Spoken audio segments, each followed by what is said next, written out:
গতকাল আমরা এই বাড়িতে এসেছি আর আসার পর থেকে কিন্তু এনার দৌড়াত্তি শেষ নেই। সকাল সকাল উঠে তাই খাইয়ে দাইয়ে রেডি করে স্কুলে নিয়ে যাওয়া, আর ওকে স্কুলে পৌঁছে দেওয়ার পর আমি যখন হেঁটে হেঁটে বাড়ি ফিরছিলাম তখন মনে পড়ছিল আমার ছোটবেলার কথা। আমাদের সময় তো আর তখন টোটো বা অটো কিছু ছিল না, তখন আমরা ভ্যানে করেই ফিরতাম, আর না হলে আমাদের পা গাড়ি তো ছিল। গতকাল রাত্রে রুটি করেছিলাম আর রুটি হয়েছিল বেশি, তাই বাপিকে দিয়ে দিয়েছিলাম দুধ দিয়ে রুটি আর আমি খেয়ে নিয়েছিলাম আলু ভাজা দিয়ে রুটি। তারপরে আর কি, ঘুন্টু সোনাকে যখন স্কুলে দিয়ে এসেছি তখন এই ফাঁকে আমার বাকি কাজগুলো করে নেওয়ার পালা।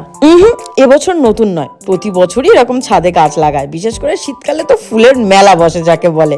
আর এই যে ড্রাগন ফল গাছটা দেখছো, এটা কিন্তু আমার ওই বাড়ি থেকে আনা। যাই বলো তাই বলো বাবু, এই ফুল দেখলেই কিন্তু মনটা আমার জানি না কেন ভালো হয়ে যায়, বিশেষ করে শীতকালে মনে হয় যেন চারিদিকে হরেক রকমের রঙের খেলা চলছে। তবে আজ নয়, অন্যদিন তোমাদেরকে দেখাবো আমাদের ছাদে আর কি কি ফুলের গাছ রয়েছে। আপাতত এই পর্যন্ত, দেখা হচ্ছে তোমাদের সাথে পরে শর্টসে। টাটা।